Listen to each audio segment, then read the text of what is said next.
頭先就啱啱大概講粗略咁同大家講咗，即係嗰個廣東省啦，即係萬千島民國廣東省啦，香港啦嚇，跟住大概嗰個即係個島嘅嗰個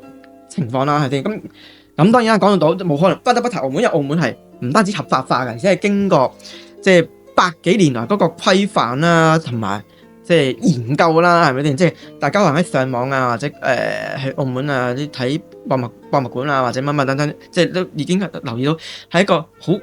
詳細嘅嗰個研究嚟嘅嚇。咁所以係剩翻個時間都係好窮，即係只能夠同大家做一個好簡單嘅嗰個即係澳門島嘅嗰個少少嘅嗰個回顧，或者我睇到有啲乜可能相似唔相似嘅啫。其實就係咁，其實就唔係太多，即係因為大家熟過我，我真係好難以講太多嚇。咁澳門既然嗰規範咧咁佢當初佢最經典個規範就係之前提過嗰個白鴿票翻攤嚇。即係佢當初就出呢啲咁嘅即係牌照去做個館，即係做個館咯。而佢當初佢呢個館咧，即係館個方法啦。其實咧就係當初佢就類似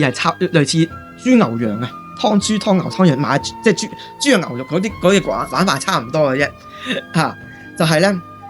即係要有人承包啊。承包就你出幾多錢，跟住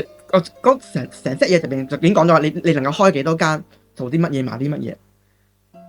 嚇。咁喺19世紀，即係140幾年嘅時候咧，其實就已經澳葡政府咧即係參照翻頭先我講賣豬賣牛賣羊嗰個做法咧，就去出呢個嘢咧，去做一個即係規範個賭博經營咁所以咧，當初出嘅時候咧。頭先講啦，就係翻攤啊、白鴿票咧，主要就係呢兩樣。但係呢兩樣咧，其實即係睇啲人嘅研究啊，其實出埋圖表噶啦。即係萬千島民國每一年嘅收入佔幾多，你都會睇，你都會啲研究睇到圖表咧，係佔咗一個好龐大嘅嗰個收入。而當然啦，當初佢嗰個所謂呢啲專營或者叫承包啦係可能係一個牌照一個人去承包，即係譬如可能以1850年咁樣啦，即係一個華人承包為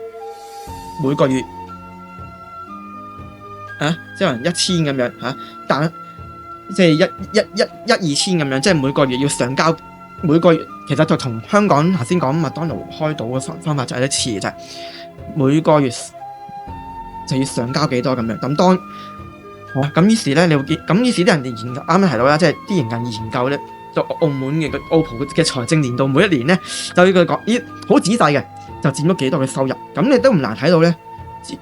即係由150幾年咧佔嘅2-3成，佔到越佔越多，係咪先？咁嗰個翻攤白鴿票、圍城票咧，你去到1900幾年嘅時候咧，已經佔澳葡政府即係佔博彩收入佔澳葡政府收入係接近一半嘅。即係我去到民國嗰啲，我都大家可以不妨再望落去就知道喺嗰個金額咧係幾緊要。喺咁龐大嘅財政收益之下，你唔會我諗大人都諗到嘅，即係唔會貿然咁去即係撳咗佢因為而啱啱提嗰年1847年咧，就往往就被視為咧，即係因為佢係最初出嗰個即係頭先講承包牌照嘅嗰時間開即係賭博嘅開端，於是就被視為開賭嘅嗰個合法化嘅年份，即係往往即係今時今日咁當然啦，佢當中喺140幾年到之後嗰幾廿年咧，佢往往去嗰個操作嗰個變化啦，即係譬如可能開限幾多賭抽幾多啦，等等呢啲嗰個好細同埋嗰個項目啦，都有不同嘅變化即係譬如佢當初係承包人翻攤嘅，咁其實之後咧做下咧就已經容許你啲翻攤，譬如你翻攤牌照入邊咧，你可以經營埋咩白鴿票或者圍城票圍城票即係頭先講賣科技嗰個咧即係已經係有呢啲組合去出現。咁當然啦，咁嘅組合出現嘅，咁選擇多咗，財政收入就自然高啦。而當然啦，呢種咁嘅玩法咧，係亦都開始一個壟斷，係咪先？咁當然啦，呢個因為當初嘅嗰啲嘅承包啲牌照人咧，你會見到可能得一個起兩個止嘅啫，係咪先？咁就算你去咗多人領牌咧，咁都係個壟斷啫。多人領牌意思可能幾個人合埋一間公司，我去競投呢個牌照，咁就係嗰幾個人玩晒壟斷，即係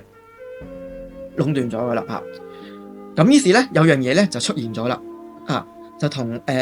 香港同澳門有少少最典型嘅唔同，因為澳門咧呢啲係公開化嘅，香港咧禁咗啦，即係變咗你之後去開檔翻攤啦或者乜嘢咧暗啞底嘅，即係變咗地下秩序，咁難免咧可能有機會有三合會嗰個沾染啦，係咪先？咁廣州咧，廣東省咧時禁時鬆，因為點時禁時鬆咧？就係經濟利益之下去開，但係禁嘅原因當然有輿論嘅嗰個壓力啦，咁於是喺晚清到民國咁多十年嚟講咧，就時禁時鬆。咁於是咧，大家就諗起馬場大亨咧，即係可以去開外圍馬嘅咧，現實就冇可能噶啦。現實呢啲一定犯法噶啦，唔使諗噶啦。咁喺香港咧，於是咧就唔會有好似你即係電視劇馬場大亨李大有咁樣咧，去控制晒成個馬或者成個乜嘢。喺香港咧就冇法。喺香港咧想搞賭嘅咧，就變咗咧，可能要好似航生咁樣咧，你去到人哋地方咯，去澳門去開賭咯，係咪先？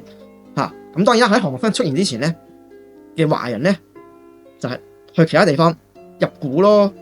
夾份去競投賭牌咯，即係透過咁嘅沾染咧，即係你先去能夠參與嗰個賭業啊。咁咁節目一開始都講啦，即係嗰個廣東省點解啲賭商嘅可以淨係收買考官啦、考生啦，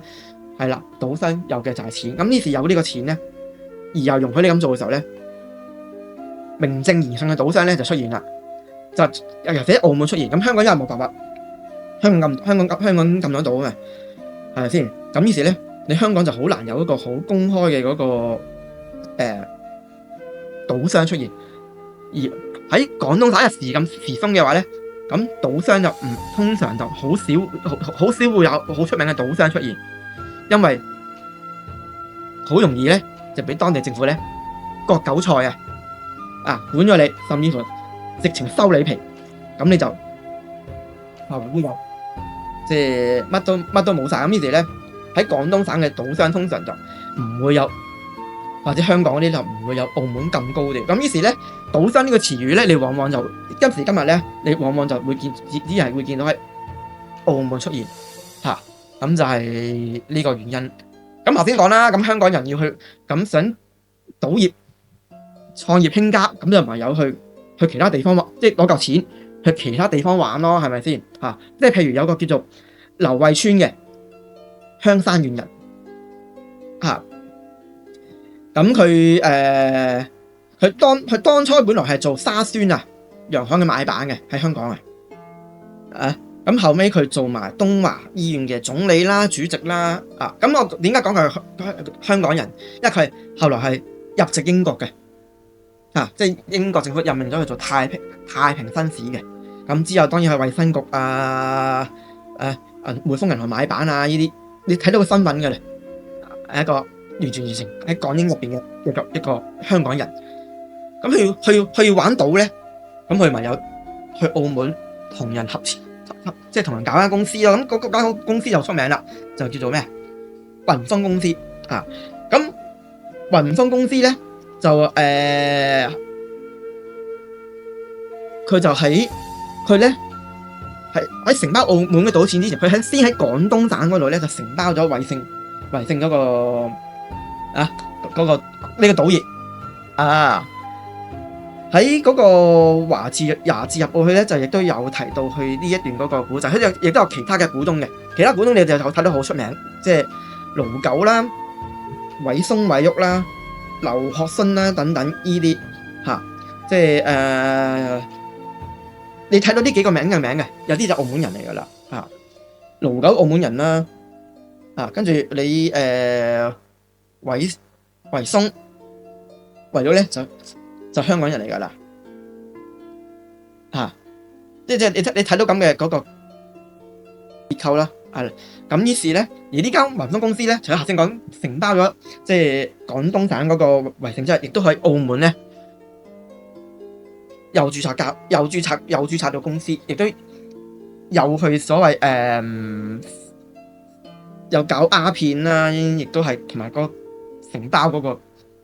賭博嗰個專營咁啊變咗條合股咯，即係咪有就係跟人買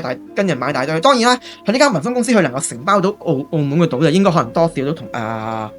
即係盧九有關啦。咁講起呢間雲峰公司另外一個最出名嘅其中出名嘅事咧，就係佢嗰個圍城嘅票嘅發行咧，就係用艇嘅形式，就去到即係廣東落經過珠江去廣東省嘅一啲地方去，即係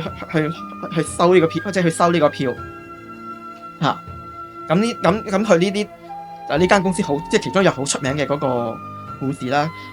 咁韋森韋玉就係都係香港人啦，都係我哋今次佢叫第二香港人，因為佢哋兩兄弟喺香港投資地產嘅，又係匯豐同埋大東電報局嘅又係太平紳士即係你睇到呢啲咁嘅底係咯，咁都係香港人。當然你調翻轉，亦都可以咁樣理解，就係佢取諸澳門，用諸香港啫，係咪先？正如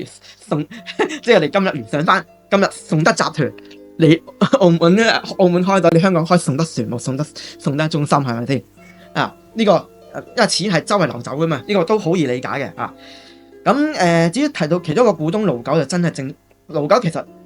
當然係咪一個完全澳門人，當然都唔可以咁講啦，係咪？因為個個都係廣東籍貫嘅。呢講籍貫局，盧九就廣東新會人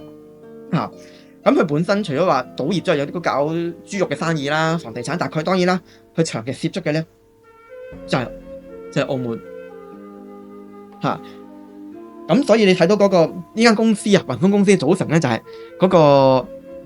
有匯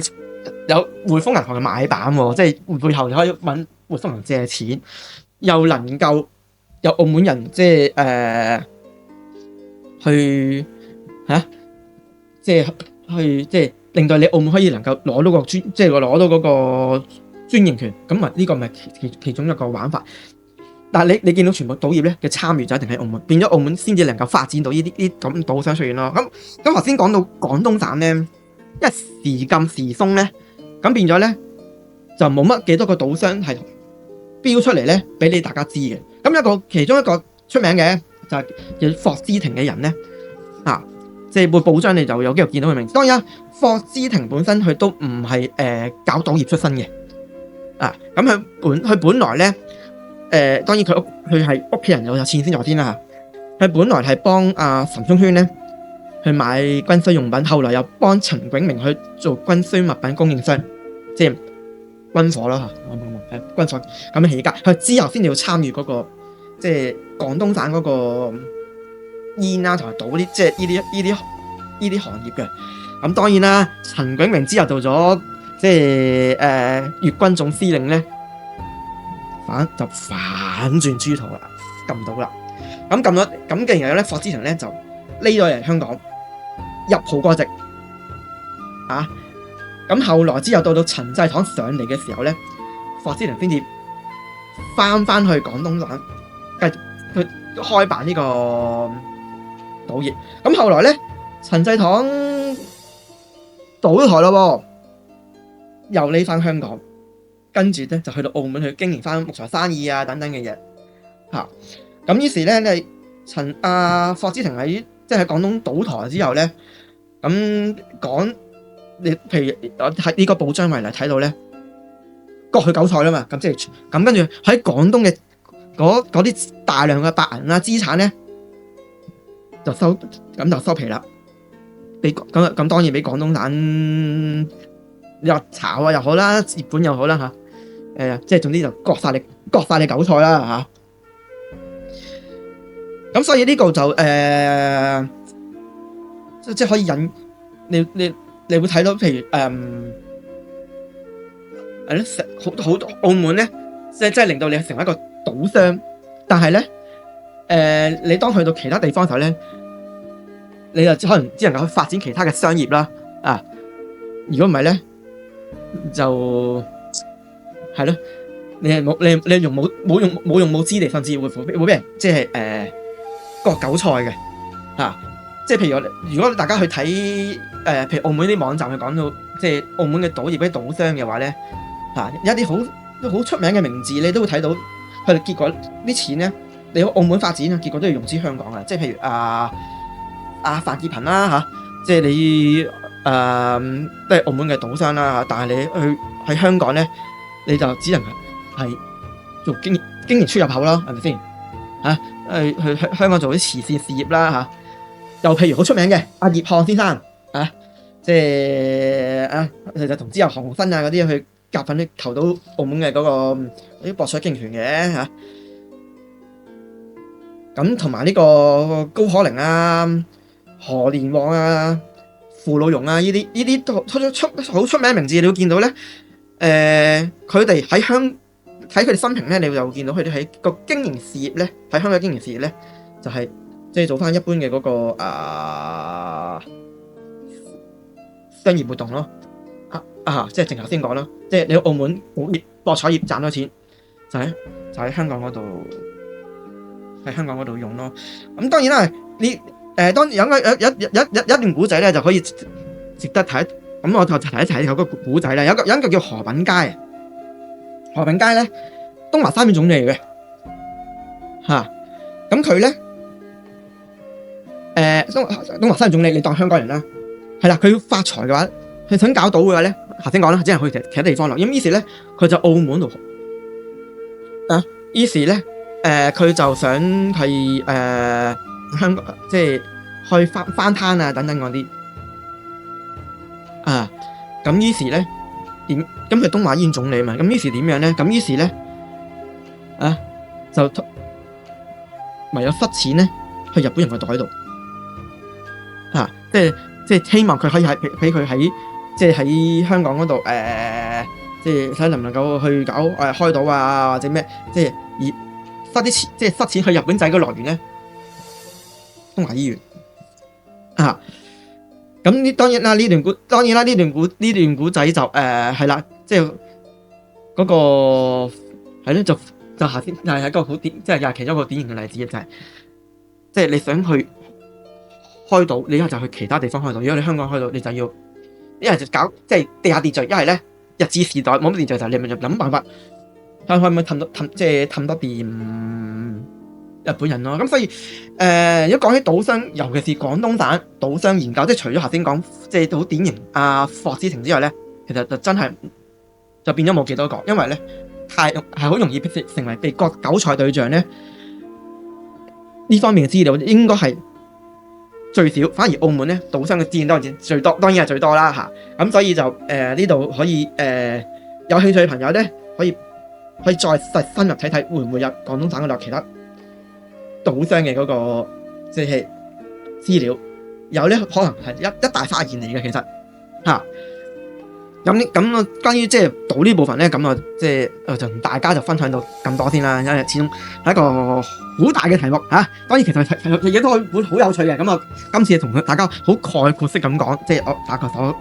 見到嘅嘢啦，好大概一個基本同大家分享一個好基本嘅認識啦嚇。即係下次繼續同大家分享下啦嚇，拜拜。